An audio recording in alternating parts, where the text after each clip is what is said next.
کچھ بکریاں بتائی کہ اتنی اتنی بکریاں مجھے چاہیے. کہا ٹھیک ہے. وہ گئے, دم کیا, اس کو شفا ہو گئی, وہ ساری بکریاں لے کر وہاں آ گئے. اور یہ بکریاں اس لیے بھی ضد میں طلب کی کہ ہماری مہمان نوازی نہیں ہوئی تھی. اب یہ صحابہ کے مابین اختلاف ہو گیا کہ ان بکریوں سے نفع حاصل کرنا جائز ہے کہ نہیں ہے. یہ تو دم کے جواب میں لی گئی ہیں. تو فیصلہ یہ ہوا کہ نبی کریم صلی اللہ علیہ وسلم کے پاس جائیں گے اور آپ سے معلوم کریں گے. اب دیکھیے کہ میرے آقا صلی اللہ علیہ وسلم نے کیا فیصلہ فرمایا. جب آ کے معاملہ بتایا تو سرکار مسکرائے اور آپ نے فرمایا کہ آپ نے کیا کیا تھا کہ اس کو علاج ہوا, شفا ہو گئی. تو صحابی نے عرض کیا رسول اللہ میں نے الحمد شریف پڑھ کر دم کیا تھا تو اس کو شفا ہو گئی, کیونکہ یہ سورہ شفا بھی کہلاتی ہے. پھر جب یہ بکریوں کا مسئلہ عرض کیا تو نبی کریم صلی اللہ علیہ وسلم نے ارشاد فرمایا کہ وہ طیب اور حلال ہے, تم کھا سکتے ہو, بلکہ اس میں سے میرا بھی حصہ مقرر کرو. یہ قیامت تک کے لیے نبی کریم صلی اللہ علیہ وسلم نے ثابت فرما دیا کہ ایک تو جو عامل اپنا وقت دے رہا ہے, جائز اجرت لینا اس کے لیے, یعنی لوٹے نہیں لوگوں کو کہ بہت زیادہ بیچارے پریشانی میں اس کو دینے پہ مجبور ہوں, ایسا نہیں, جائز اجرت لینا جائز ہے. اور دوسرا, اس سے شفا کے حصول میں کوئی رکاوٹ پیدا نہیں ہوگی.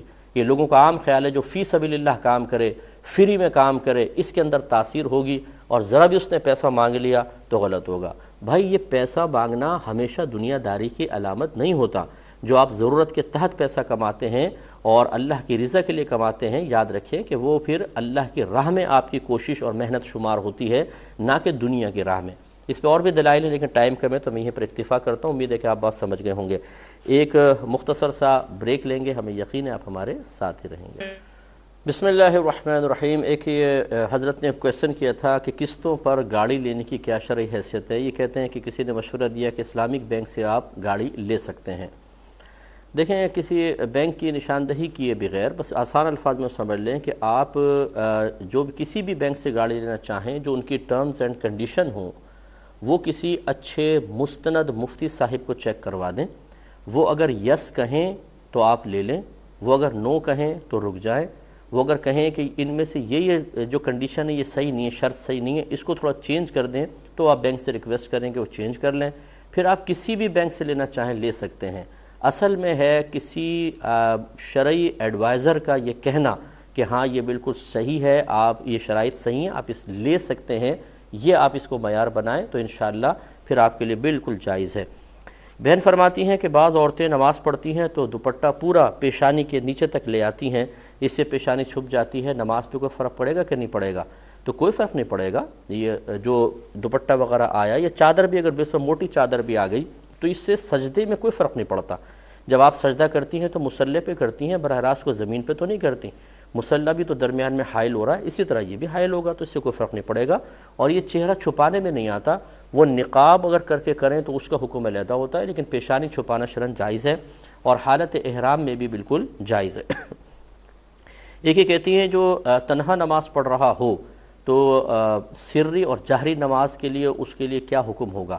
دیکھیں, فجر, مغرب اور عشاء جو اندھیرے میں نماز پڑھی جاتی ہیں اس میں جہر جائز ہے, اور جو سری نمازیں ہوتی ہیں جیسے ظہر اور عصر دن کی نمازیں, اس میں سر واجب ہے.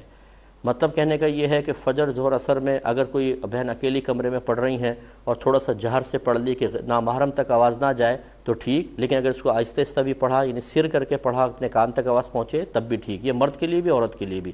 لیکن جو نمازیں سری ہیں اس میں اگر وہ جہر سے پڑھیں گے تو یہ جہر ہوگا. یہ مرد عورت دونوں کے لیے منع ہوگا, چاہے اکیلے پڑھ رہے ہوں چاہے جماعت سے پڑھ رہے ہوں. مثلا امام صاحب نے جہرن پڑھ دی تو پھر ان کے اوپر سجدہ صاحب لازم ہوگا. اور ایک یہ کہتی ہیں کہ بعض لوگ مخارج کی درستگی کے لیے جب بلند آواز تھوڑا سا کرتے ہیں تو سین, صاد وغیرہ کی سیٹی نکلتی ہے جو کافی دور تک پہنچتی ہے, کیا یہ بھی جہر میں شمار ہوگا؟ یہ جہر میں نہیں, یہ اصل میں قراءت بلند آواز سے نہیں ہوئی ہے, بلکہ وہ سیٹی کی آواز نکلی ہے, یعنی وہ مخرج کی وجہ سے آواز دور تک پہنچی ہے. لیکن حقیقتاً قراءت مکمل طور پہ چونکہ دور تک نہیں سنائی دے رہی تو یہ سر میں ہی شمار ہوگا.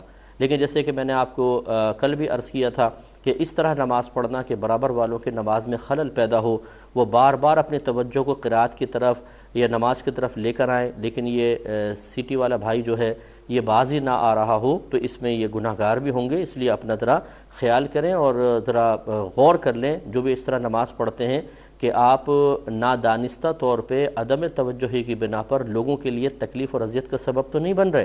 اگر بن رہے ہیں تو اللہ تعالیٰ کی بارگاہ میں توبہ کرنی چاہیے. ایک یہ کہتی ہیں کہ اگر کوئی عورت اپنے شوہر سے کہتی ہے ٹیوشن وغیرہ پتہ نہیں کچھ ایسا